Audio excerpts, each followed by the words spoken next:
여러분 오랜만에 반갑습니다. 주님의 축복합니다. 거리 두기를 해가지고 되게 아쉬운 분이 많고 그런데 여러분 마음의 거리는 더 좁아지는 그런 기회가 되기를 바라고요.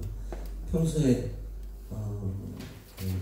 그냥 일상이라고 생각했던 당연한 것들이 어려운 가운데서는 그게 소중한 것이었구나 이런 여러분들이 깨닫게 되는데 우리들이 감사를 찾을 수 있는 그런 감각, 그런 더듬이들이 좀 더 많아지고 또 더 많은 거 안에서 감사하기를 바라는 그런 성도가 되길 바랍니다. 또 이 코로나19로 인해서 많은 것들이 변화가 됐는데 사실 이전으로 돌아가기는 어렵습니다. 그리고 그걸 목회나 교회에서도 빨리 인정을 하고 이제 이런 변화에 맞춰서 어떻게 우리들이 신앙생활을 할 것인가, 또 교회 입장에서는 여러분 각각의 신앙을 어떻게 섬기고 돕고 또 성장할 수 있도록 할 것이냐 하는 그런 문제들을 고민해야 되는 그런 시기고, 또 그로 인해서 하나님이 어떤 축복을 예비하셨을까라는 그 축복은 이렇게 커버되어 있습니다. 가려져 있기 때문에 볼 수 있는 사람만 볼 수 있는데 그거를 발견하게 되면 우리 반포침례교회 안에서도 놀라운 축복이 여러분에게 부어질 줄로 믿습니다. 여러분 그것이 정말로 예비되어 있습니다. 그거를 보고 지혜롭게 하나님의 부르심에 순종해서 승리하시기를 또한 바랍니다. 여러분 보고 싶었습니다. 그래서 이 민수기 강의를 할 때도 늘 아쉬운 게 말씀을 매주 이렇게 연결해서 걸으면 양육도 쉽고 또 여러분이 말씀을 깨달아가는 과정도 쉬운데 띄엄띄엄 하다 보니까 오면서 이렇게 질문이 이 양반들이 지난번 설교를 기억이나 할까 이런 생각을 하면서 오게 되는데, 여러분 제가 리뷰는 해드리지만 꼭 이어서 걷는 겁니다. 그래서 한번 따라해 주세요. 걷다. 걷는 겁니다. 그래서 이 걸을 때는 목적지가 있고 코스가 있죠. 근데 제가 어떤 말씀을 전하는지 그 방법, 그 코스를 걷는 방법은 따라해 보십시오. 구속사. 하나님께서 어떻게 우리를 구원해 주시고 어떻게 인도해 주시며 어떤 목적지까지 우리를 도달하도록 지금 구속해 주시는가, 리뎀션입니다. 그거에 맞춰가지고, 그래서 그 툴은 어느 성경 본문을 열든지 똑같습니다. 그리고 다만 그 내용이 그 성경에 있는 사건들이 각각 다른 사건들을 구속사의 틀을 통해서 여러분께 전달을 하는데, 그것을 여러분들이 그 흐름을 알고 같이 걷고 저와 같이 동행하면서 하나님의 마음을 만나고 또 우리가 자라나는 귀한 축복이 있기를 바랍니다. 또 한 가지 말씀드리는 것은 기독교 신앙은 복잡하게 생각할 필요 없습니다. 구원과 그 다음에 성화입니다. 그러니까 잃어버린 영혼이 하나님의 은혜로 말미암아 구원을 받죠. 여러분들은 예수 그리스도를 믿음으로 모두 이 자리에 와 계십니다. 그렇죠? 그러면 적어도 잃어버린 양들, 그러니까 구원을 받지 못한 사람들에게는 복음을 전하는 일이고, 여러분들은 예수를 믿는 사람들이기 때문에 이미 하나님의 자녀입니다. 그러면 뭐가 남습니까? 자라나는 게 남는 겁니다. 그래서 여러분들이 매일매일 조금씩이라도 자라날 수 있는, 그래서 내 신앙이 자라나고 있는가라고 하는데, 그 자라난다라는 게 도대체 성경은 그 자라남을 뭐라고 얘기하느냐라고 할 때 그거를 능력이나 어떤 권세나 어떤 힘이나 어떤 크기를 자라남이라고 결코 말하지 않습니다. 성경에서 말하는 성장은 성품입니다. 여러분의 인격입니다. 그래서 성령님의 9가지 열매 있죠? 그것이 여러분의 삶 가운데서 맺히고 있느냐, 이거를 가지고 여러분을 늘 점검하고 그것을 통해서 그 예수 그리스도의 장성한 분량까지 자라나는 복된 축복이 있으시길 바랍니다. 기도하시겠습니다. 하나님 아버지 감사합니다. 오늘 민수기 4번째 시간입니다. 오늘 우리에게 주시는 말씀을 통해서 우리가 주님의 음성을 듣고 또 순종하여 승리하는 복된 주님의 백성이 되도록 축복해 주시옵소서. 예수님의 이름으로 기도합니다. 아멘. 지난 시간에 그 민수기가 광야에서 일어난 사건을 기록한 말씀인 것을 말씀드렸습니다. 민수기는 영어로 numbers라고 되어 있습니다. 민, 백성자에다가 숫자를 셀 때 그 수입니다. 그런데 그러니까 이게 이제 일종의 인구 센서스입니다. 그러니까 하나님 나라의 백성들의 그 인구 조사를 하는 그것을 민수기라고 하는데, 이 이름은 뒤에 붙여진 이름이고 원래 민수기의 이름은 In the Desert입니다. 광야에서. 한번 따라해 주십시오. 광야에서. 그래서 이스라엘 백성은 출애굽해가지고 홍해를 건너서 그리고 광야를 지나 가나안 땅에 가는데, 그 광야 기간 40년 가잖아요. 그 안에서 어떤 일이 일어났는가, 이거를 기록한 책이 민수기입니다. 이스라엘 백성들이 출애굽을 했는데 성막이 완성됐습니다. 제가 첫째 시간에 드린 말씀입니다. 그 성막이 완성되자 하나님은 성막에서 말씀을 하십니다. 하나님은 항상 성전에서 말씀하십니다. 여러분, 여기에서 성전은 예배당이 아니라 성전된 성도입니다. 그래서 예수 그리스도를 머리로 한 우리가 성전이죠. 그래서 하나님의 음성을 듣는 방법은 뭐예요? 내 자신이 성전으로 가꾸어질 때 하나님은 나에게 말씀하신다. 그래서 기독교 신앙은 우리를 끊임없이 성전으로 가꾸어 가는 것이다 라는 거예요. 그러니까 여러분이 하나님의 음성을 듣고 싶으시죠? 그러면 여러분이 성전으로 여러분 자신을 가꾸어 가시면 되는 것입니다. 이제 그 성막에서 하나님이 첫 번째 하신 말씀이 내 백성을 계수하라, 인구 센서스해라, 그 이야기를 하시는 거예요.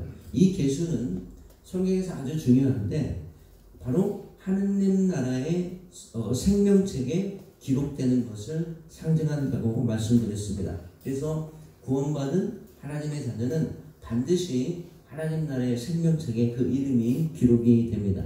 그런데 그 중에서 레위인을 따로 계수했죠. 그 이유는 우리가 일반 계수를 넘어서 하나님의 일을 하는 자로 부르심을 받았다. 그래서 우리가 하나님의 자녀로 거듭나서 구원을 받을 뿐만이 아니라 이제 우리가 더 자라나서 하나님의 일을 하는 자로 부르심을 받은, 이것이 바로 일반 계수에서 그 다음 특별 계수인 레위인 계수로 넘어가는 민수기의 흐름이라고 말씀을 드렸습니다. 그리고 진중에 있는 부정을 제거하죠. 그래서 세 가지 부정이죠. 첫째는 문둥병과, 둘째는 유출병과, 셋째는 죽음으로 부정케 된 자를 진중에서 제거해라. 이게 뭐 잘라내라, 혼내켜라, 뭐 재판해라 이런 뜻이 아니고요. 우리 안에 있는 세 가지입니다. 하나는 문둥병인데, 문둥병이 뭐예요? 고통을 못 느끼죠. 손가락, 발가락이 떨어져 나가도 통증을 못 느끼는 거예요. 이것이 뭐예요? 죄로 인해서 양심이 뺀질뺀질해져가지고. 그래서 성경에서 문둥병자가 나오면 항상 죄를 상징한다 라는 것입니다. 그 다음에 유출병이 뭐예요? 몸 안에 있는 고름이나 피, 더러운 것이 바깥으로 유출시키는 것을 성경은 부정하다 하는데, 이 유출병은 뭐냐면, 따라해보세요. 내 안에 있는 쓴뿌리입니다.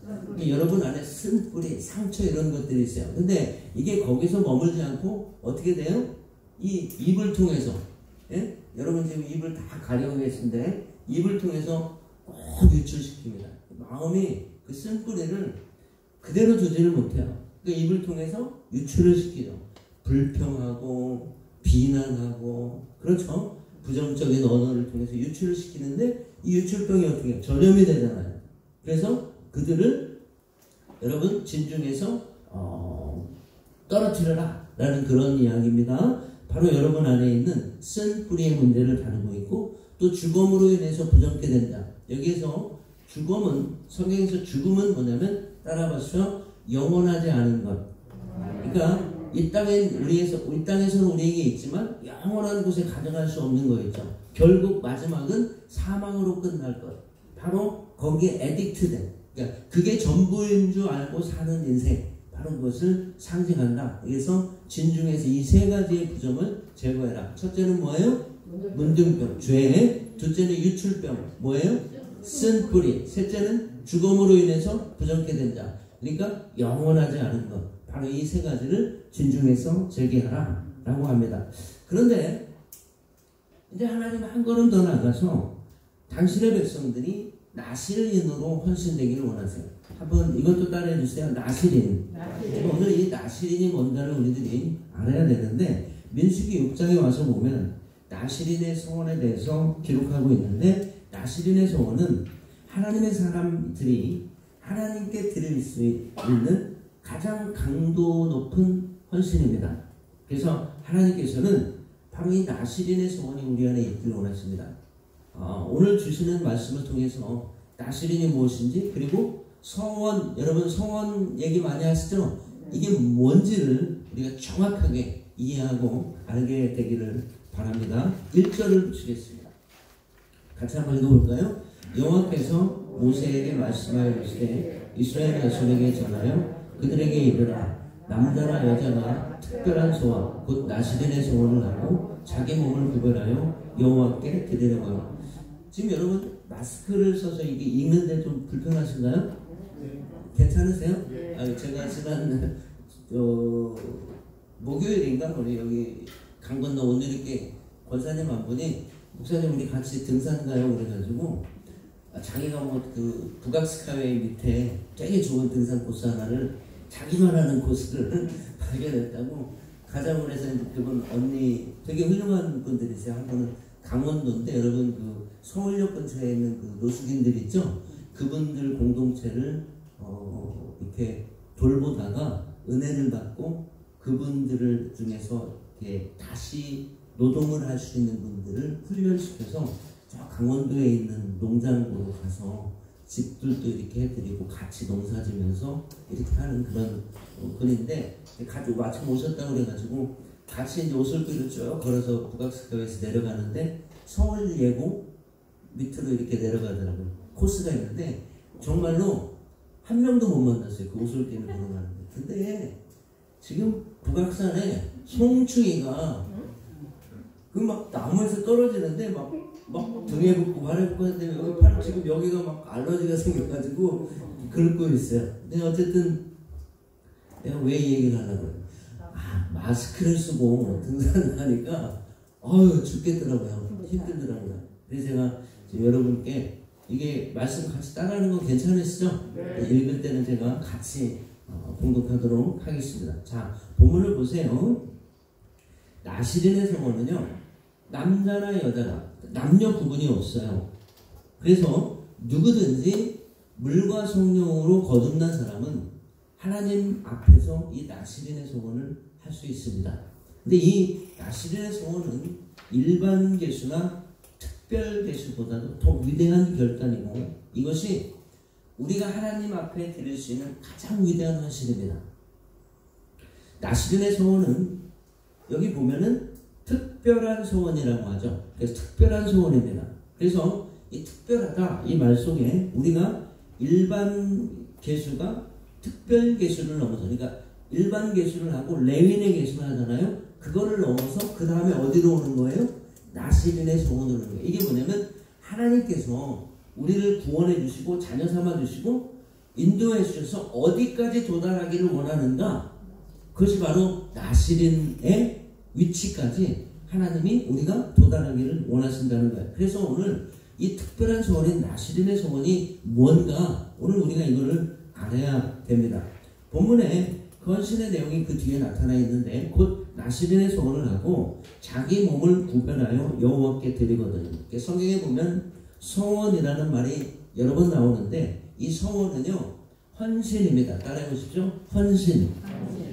근데 그냥 헌신이 아니고 아주 특별한 헌신인데, 다시 여기까지 민수기 흐름을 중요하기 때문에 강조합니다. 일반 계수, 레위인의 계수, 그리고 나시린의 성원입니다. 이렇게 헌신이 자꾸 깊은 쪽으로 가는 겁니다. 그래서 헌신의 최고봉인데, 아마 여러분 가운데 혹시 성원을 해보신 기억이 있는 분이 계실지 모르는데, 그러면 이 성원이 뭐냐 할 때 내가 하나님께 어떤 일을 하겠습니다 라는 것이에요. 이거를 성원이라고 하는데, 어떤 분은 헌금으로 소원을 하는 분이 계세요. 내가 주님께 얼마를 드리겠습니다. 또 어떤 분은 내 삶을 주님께 드립니다. 그래서 내 삶을 맞춰서 나는 목사가 되겠습니다. 선교사가 되겠습니다. 이렇게 소원하는 분도 계십니다. 근데 어떤 분은 자기 자식을 소원하는 분이 계십니다. 나의 아들을, 나의 딸을 하나님께 드립니다. 제가 그 마음은 알겠는데 조심해야 됩니다. 왜 이것 때문에 이게 갇혀가지고 아들과 딸들이 이게 자유롭지가 못하는 거죠. 그 영혼이 자유롭고 귀한 아이가 그것 때문에 힘들어할 수도 있는 거예요. 제가 이 얘기는 다시 뒤에 말씀을 드릴게요. 근데 오늘 본문을 보니까 성원 앞에 특별한이라는 단어가 붙어있어요. 2절을 다시 보십시오. 남자나 여자가 특별한 소원, 곧 나시린의 소원을 하고 자기 몸을 구별하여 여호와께 드리려고 하면, 이 특별한 소원인 나시린의 소원은 자기 기분이나 자기가 원하는 것, 소원을 통해서 드리는 것이 아닙니다. 그러니까 소원을 우리들이 할 때 보통 집회에서 은혜를 많이 받고 눈물콧물 다 뽑은 다음에 거기서 그냥 그 감정에 못 이겨갖고 하나님께 뭐를 바칩니다, 드립니다 이렇게 해놓고 그 산 내려올 때 후회하지 말고, 뭔 얘기냐면 소원은 기분이나 감정으로 하는 게 아니라 냉철하게 하는 겁니다. 냉정하게 하는 겁니다. 그래서 먼저 콜링이 뭔지, 하나님이 나를 어디로 부르셨는지를 명확하게 아는 사람이 나시린의 소원을 하는 겁니다. 이 나시린의 소원을 하려면 하나님이 나를 택하심에 대한 확신이 있어야 되고, 뿐만이 아니라 하나님의 섭리와 경륜을 깨달은 사람만이 나시린의 소원을 할 수 있습니다. 하나님이 나를 어떻게 사용하기를 원하시는가, 하나님이 나의 삶을 어떻게 주장하시는가, 하나님이 나를 통해서 무엇을 이루기를 원하시는가에 대한 확신이 있는 사람이 나시린의 소원을 하는 것입니다. 성경에는 나시린이 몇 명 나옵니다. 삼손이 있고 사무엘도 나시린이에요. 그리고 또 특별히 사무엘이 위대한 것은 그가 죽는 날까지 나시린의 소원을 지켰다. 이게 이제 얼마나 어려운지를 제가 뒤에 말씀드리는데, 그 사무엘이 정말 위대한 사람입니다. 또 하나님의 종인 엘리야 있죠. 엘리야도 나시린이었고, 세례 요한 있죠. 이 사람도 나시린이었습니다. 이 사람들이 성경에서 아주 중요한데, 자, 여기까지를 다시 또 한번 정리합니다. 나시린의 소원은 하나님이 나를 선택하시고 부르시고 나를 통해서 이루시기를 원하시는 그 뜻을 발견하는 사람이 드리는 헌신입니다. 그러므로 우리의 기분이나 감정에 따라서 드리는 헌신이 아니다 라는 것을 꼭 기억하셔야 됩니다. 다시 말하면 많은 사람들이 소원을 할 때는 감정에 따라서 받은 은혜가 커서 소원을 하려고 하는데, 소원은 그런 것이 아니에요. 소원은 뭐예요? 부르심에 대한 확신, 그리고 하나님의 보내심에 대한 확신이 있는 사람이 소원을 하는 거다라는 것이에요. 이것이 가장 강도 높은 헌신인데, 하나님은 우리가 바로 그 자리까지 자라나기를 원하십니다. 그러므로 저는 저와 여러분 모두가 나시린의 축복을 받고 하나님께 쓰임받는 성도가 되시기를 주님의 이름으로 바랍니다. 우리 옆에 있는 분들에게 마스크를 썼지만 한 번 더 가리시고 하나님께 쓰임받는 축복 받으세요. 이렇게 인사합시다. 시작. 여러분요, 우리 모두는 우리 인생을 향한 하나님의 목적이 있어요. 그 어떤 것도 목적이 없이 존재하는 건 없습니다. 하물며 종이도 목적이 있고, 연필도 목적이 있고, 마이크도 목적이 있고, 이 물컵도 목적이 있는데, 이외에 비교되지도 않고 존귀하고 아름답고 탁월한 여러분을 하나님께서 목적 없이 지으셨겠습니까? 여러분의 삶 가운데 하나님의 부르신 이유와 하나님이 존재케 하신 목적을 발견하고 알고 사는 지혜와 축복이 있기를 주님의 이름으로 바랍니다. 저는 그냥 적당히 살다가 죽는 것이 아니라 헌신된 나시린이 되시기를 바랍니다. 그래서 민수기 6장에서는 이 나시린의 성원이 무엇인가가 정확하게 나타나는데, 오늘 본문 말씀에는 나시린의 성원된 사람이 세 가지의 조건에 나타납니다. 첫째는 포도주를 멀리해야 되고, 두 번째는 머리털을 길게 자라게 해야 되고, 세 번째는 시체를 멀리해야 됩니다. 이 세 가지 안에는 놀라운 영적인 비밀이 있습니다. 그래서 오늘 우리가 먼저 기억하길 바랍니다. 첫 번째가 뭐라고요? 포도주를 멀리하라. 아까 제가 그 말씀을 봉독할 때 저기 앉아가지고 여러분들을 쫙 봤을 때, 혹시 포도주 좋아하시는 분 계세요? 포도 좋아하시는 분 계세요? 이 얘기가 다 나오니까 그냥 질끔 하는 거예요. 저는 포도를 너무너무 좋아하거든요. 한 번 먹으면 그냥 한 박스씩 먹고 막 그렇게 좋아하는데, 여기 포도주를 멀리하래요. 포도도 멀리하래요. 두 번째는 머리털을 길게 하고, 세 번째는 시체를 가까이 하지 말라. 마음에 드는 건 세 번째밖에 없어요. 근데 여러분, 자, 이것이 나신의 서원인데 이게 뭘 뜻하는가? 이걸 봐야 돼요. 제가 이 세 가지를 살피기 전에 다시 한번 말씀드립니다. 많은 사람들이요, 서원하는데 그것이 지켜지지가 않아요. 이 이유가 있습니다. 그게 뭐냐면 나를 근거로 해서 자기의 감정, 자기의 결심, 자기의 의지를 근거로 서원을 했기 때문에 후회를 하는 겁니다. 여러분, 서원과 헌신은요, 하나님 먼저 불러주셔야 돼요. 근데 아무렇게나 하는 게 아니에요. 소명이라고 그러죠. 부르심이라고 하죠. 하나님께서 먼저 나의 삶을 통해서 무슨 일을 하시기를 원하신다는 것을 보여주셔야 됩니다. 비전이 먼저가 아니라 하나님의 부르심이 먼저인 사람이 그 부르심의 음성을 듣고 순종하는 것이 헌신입니다. 많은 교회들이 비전을 외치죠. 그러나 성경적이지 않아요. 성경을 보세요. 어디서 비전이 먼저가 나와요? 항상 성경은 불러주시잖아요. 아브라함을 부르시고 12제자를 부르시고 모세도 불러주시고, 아브라함이나 모세는 지가 먼저 나선 적이 있어요? 없잖아요. 항상 부르심이 먼저이고 그 부르심에 따라 꿈도 생기고 순종도 이루어지는 것입니다. 그러므로 우리는 철저하게 부르심을 확인해야 됩니다. 그리고 확신 가운데서 순종하는데 바로 이것이 나시린입니다.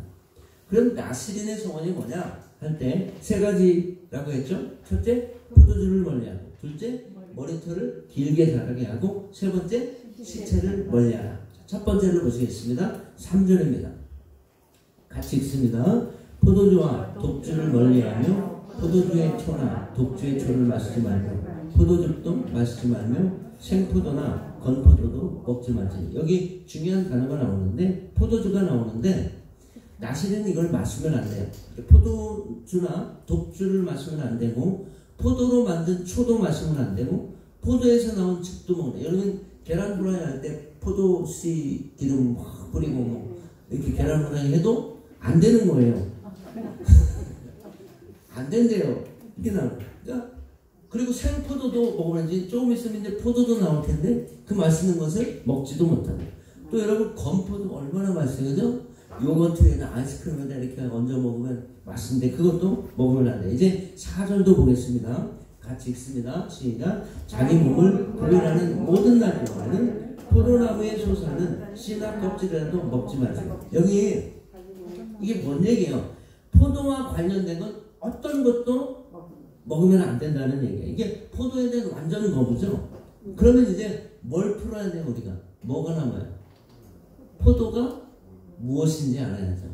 포도가 성경에서요, 포도가 나오면 항상 세상을 상징합니다. 예수님은 포도원의 비유를 말씀하셨죠? 하나님은 예수님을 어디로 보내셨어요? 이 세상으로 보내셨죠? 그럼 포도원의 비유에서 하나님은 포도원 지기를 어디로 보내셨어요? 포도원으로 보내셨잖아요. 무슨 얘기인지 아시겠어요? 성경에서 포도가 나오면 항상 이 세상을 상징합니다. 합니다. 그래서 요한계시록 17장에 보면 가증한 음료가 포도주의 잔에 취했다고 기록하고 있어요. 그러면 나시린은 포도를 마셔도 먹어도 가까이 해도 안 되죠. 그러면 오늘 나시린의 소원은 뭘 뜻하느냐? 따라해 보십시오. 거룩. 그러니까 포도와 세상과의 완전 분리를 뜻합니다. 이 분리라는 뜻이 거룩이라는 단어가 가지고 있는 뜻이에요. 그래서 거룩이 뭐예요? 우리가 하나님의 자녀가 됐다. 거룩한 백성이 됐다. 이것은 뭐예요? 이제 구별되었다. 분리되었다.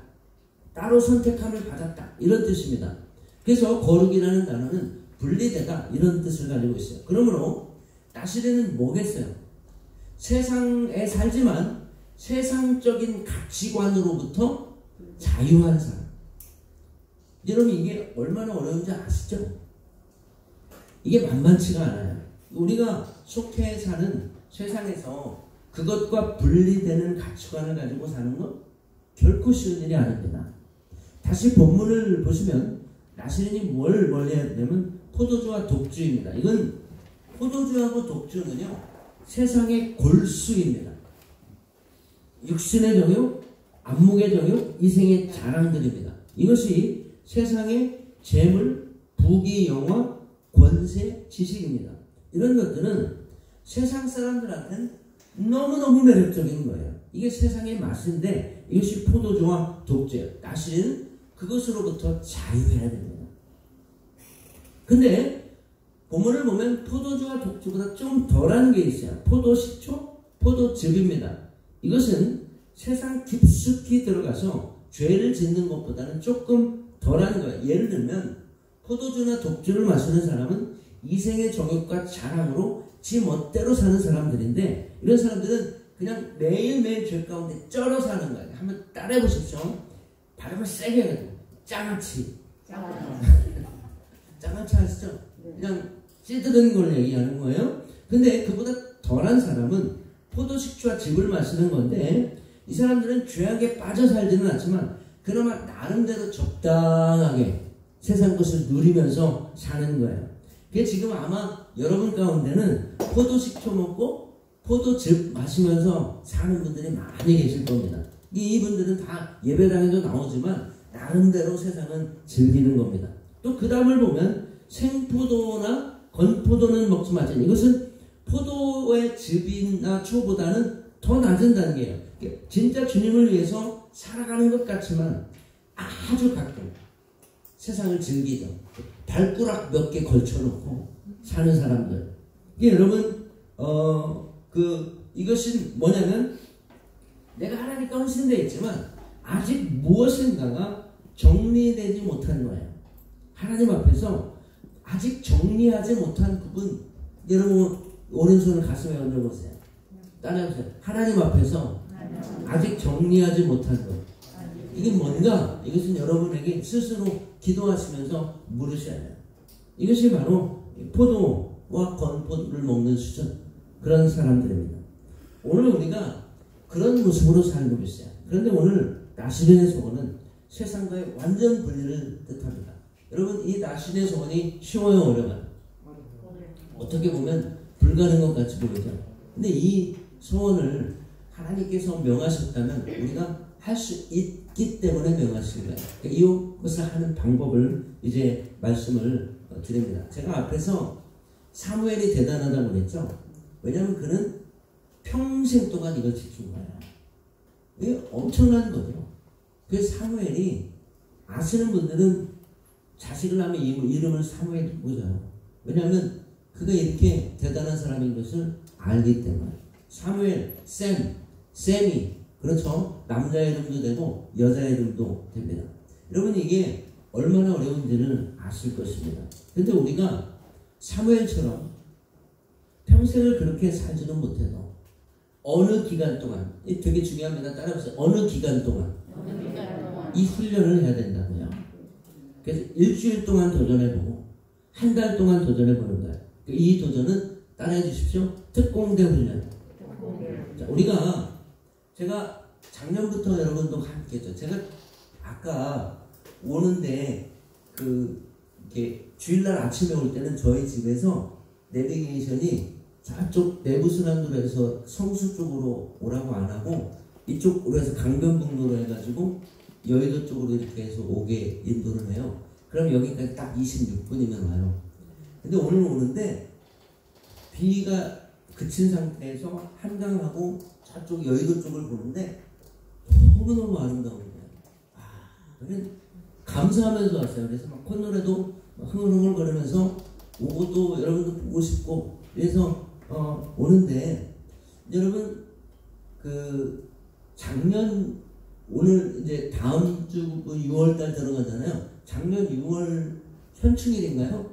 그 날을 제가 여러분 수련회 가서 우리 같이 내 인생에 뭐 24시간이 남았다는 내 인생에 오늘이 내 인생의 마지막이라고 생각하고 살면 얼마나 잘 살겠어요? 이게 여러분 까먹는 은사가 있어가지고 그죠? 받은 은혜를 담아두고 사는 축복이 있길 바랍니다. 제가 야 벌써 1년이 됐네?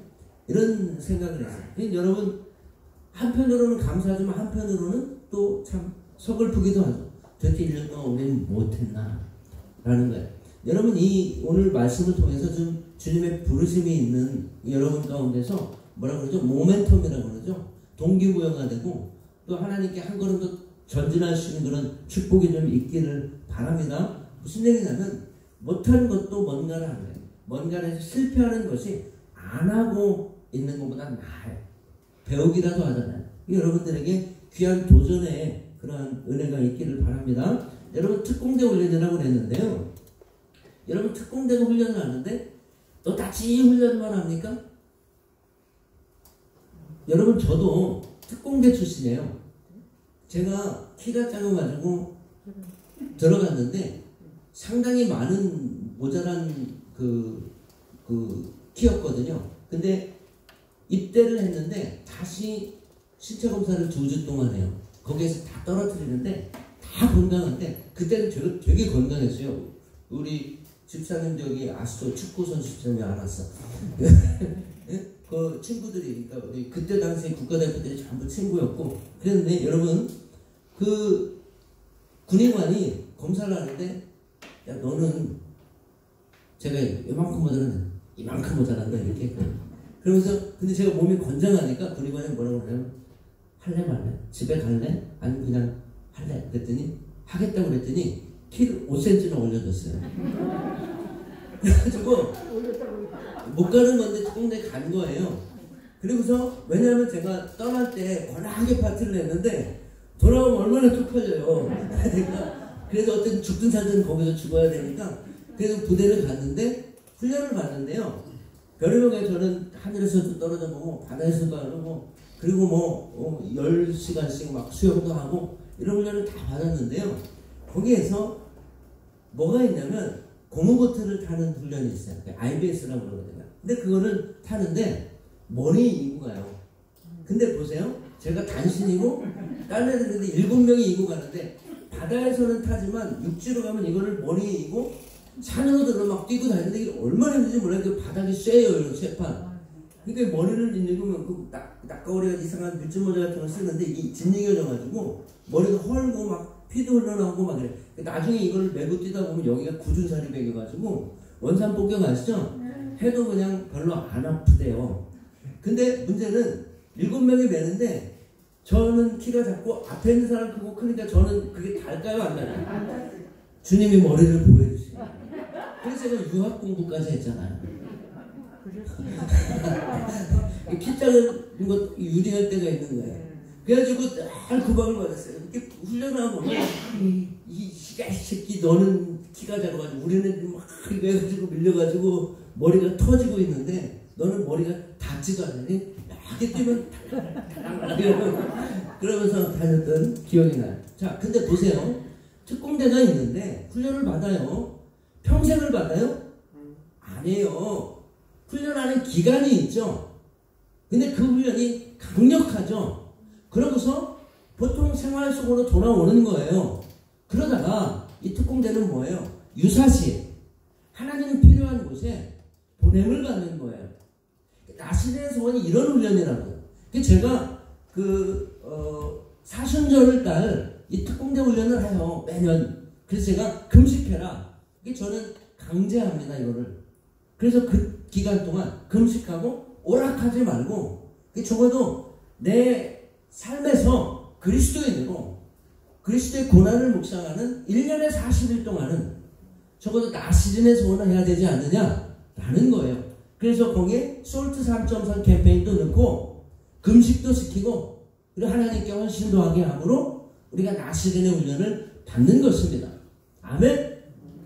그렇게 훈련을 받을 때 우리가 교회에서 훈련을 받을 때 하나님께서 우리에게 필요한 때 보내시는 곳에 쓰임받을 수 있다는 그런 것이죠. 특별히요 젊은이들이 이 나시즌의 훈련을 받아야 됩니다. 왜냐하면 젊음의 시기에 흥청망청 지나가잖아요. 여러분 아시잖아요. 나중에 깨달음이 오고 감동이 와서 헌신을 하고 싶어도 할 수 있어요, 없어요? 못해요. 노는 건 잘해도 헌신을 못한다고요. 왜냐하면 노는 쪽으로 습관이 돼 있거든요. 그래서 이 훈련이 매우 중요한 것입니다. 우리가 세상에 쩌드른 다음에는 아무리 애를 써도 나시린의 훈련을 할 수 있어요, 없어요? 절대 못한다는 것이에요. 그래서 특별히 젊음의 때 자기를 절제하는 훈련, 하나님께 헌신하는 훈련을 반드시 해야 됩니다. 이 사람들이 하나님 나라의 역사에 중요하게 쓰임을 받는 것입니다. 그러면 여기는 연세 드신 분들이 많은데 그럼 우리는 어떡하냐? 옆에 있는 분들 우리는 어떡하지? 하고 서로 얘기 한번 하죠. 제가 소망을 또 드려야 되잖아요. 여러분 제가요 살면서 깨달은 게 있는데 나이가 20살인데 70대처럼 사는 놈이 있고 나이가 7, 80이라도 20대처럼 사는 분이 계세요. 그렇게 살고 싶으시죠? 제가 오늘 그 방법을 가르쳐 드릴게요. 영적인 나이는 육신의 나이와 다르다. 우리 따라해보세요. 영적인 나이는 육신의 나이와 다르다. 그러면 여러분이 연세가 높으신데 젊게 사는 방법을 제가 지금부터 따라해서 공짜로 가르쳐 드릴 텐데 근데 여러분 이게 쉬울까요? 어려울까요? 당연히 어렵죠. 이걸 각오하고 하지만 분명히 길이 있어요. 가르쳐 드리겠습니다. 여러분 모세가 120살에 느보산에서 죽어요. 근데 그의 시력과 그의 모든 것이 강건할 때 죽어요. 이게 얼마나 큰 축복인지 나이가 들면 여러분 아실 겁니다. 여러분도 그러기를 바랍니다. 근데 이 모세가 특공대거든요. 구별된 사람. 여러분 뭐를 먼저 없애야 되냐면 따라하십시오. 오른손을 가슴에 얹고 자, 젊게 사는 방법입니다. 없애야 될 건 자기 고집. 인정하세요? 네. 여러분 나이가 들면요 고집이 세져요. 근데 이 고집 속에 별의별 게 다 들어있어요. 자기 것을 주장하고 따라해 보시겠어요? 자기 것을 주장하고 변화를 거부하고 새로운 생각을 거부하고 이게 전부 고집에서 나오는 거예요. 인정하세요? 그러면 절대 자랑할 수 없어요. 저는 여러분이 고집을 극복하고 승리하기를 바랍니다. 우리 분은 오른손을 이렇게 드세요. 화이팅! 우리 옆에 있는 분에게 말씀해 축복해 주세요. 화이팅! 한번 따라해주세요. 백발을 휘날리며 하나님을 찬양하고 순종도 할 줄 아는 그런 나시린으로 구별되시길 주님의 이름으로 바랍니다. 저는 이렇게 믿습니다. 어느 사람이든지 그 평생에 나시린의 소원을 하고 그 훈련을 받아보지 못한 사람은 정말 억울한 사람이에요. 여러분 하나님 앞에 가기 전에 반드시 이 나시린의 훈련을 한번 받아보시기를 바랍니다. 여러분 군대에서 특공대 나온 사람들이 얼마나 잘난 척해요. 제대하고 나서. 그죠? 이게 여러분 그리스도인의 잘난 척은 뭐예요? 나시린의 훈련을 한번 받아보는 겁니다. 이 나시린의 소원은 성도의 영광이요 축복인 것을 믿으시기 바랍니다. 그러므로 여기 젊은이들 뿐만이 아니라 연장자들도 반드시 나시린의 훈련을 받아보셔야 됩니다. 그래서 민수기 6장에 나시린의 소원에 대한 말씀이 기록됩니다. 이 나시린에 대한 말씀은 삼돈이나 사무엘이나 엘리야나 세례요한에게만 주신 것이 아니라 바로 저와 여러분에게 주시는 하나님의 부르심입니다. 우리 인생의 어느 기간 동안에 반드시 꼭 이 특공 훈련을 받으시기를 바랍니다. 그래서 이 민수기 6장의 말씀이 우리에게 이루어지길 바랍니다. 여기서 다시 한번 서원에 대한 중요한 핵심을 말씀드립니다. 여러분 자꾸 서원하면 특별히 믿음 좋은 권사님들이 자식을 하나님께 바치더라고요. 근데 이제부터는 자식을 서원하지 마세요. 네. 따라해보세요. 비겁하게 자식 바칠 생각하지 마세요. 여러분 자식은요, 자식이 알아서 서원해요. 그럼 누가 서원해요? 따라하십시오. 이제 오른손을 다시 얹고 내가. 서원은 누가 하는 거예요? 내가 하는 거라고요. 내가 하는 거라고요. 주님, 내가 나시린이 되기를 원합니다. 나를 나시린으로 드립니다. 이것이 서원인 것입니다. 주님이 원하는 원신은 여러분의 원신이에요. 자식 걱정하지 마세요. 여러분 자식은 적어도 여러분보다 희망이 있습니다. 여러분 항상 문제는 나입니다. 내가 문제다. 이걸 발견하는 건 위대한 발견입니다. 그러나 젊은이들도 기억하세요. 20대, 30대, 40대의 시간에 무엇을 마실까? 무엇을 먹을까? 무엇을 입을까? 세상에만 먹히는 제한된 지식을 찾고 부귀 영화만을 추구하고 즐거움만 구하는 사람은 결국 세상에 쩔어서 장아찌가 되고 자기 영혼을 잃어버리고 허무한 세상 속에서 소멸하게 될 것입니다. 여러분, 인간의 욕망이라는 것이 얼마나 무서운지 아시죠? 늪과 같습니다.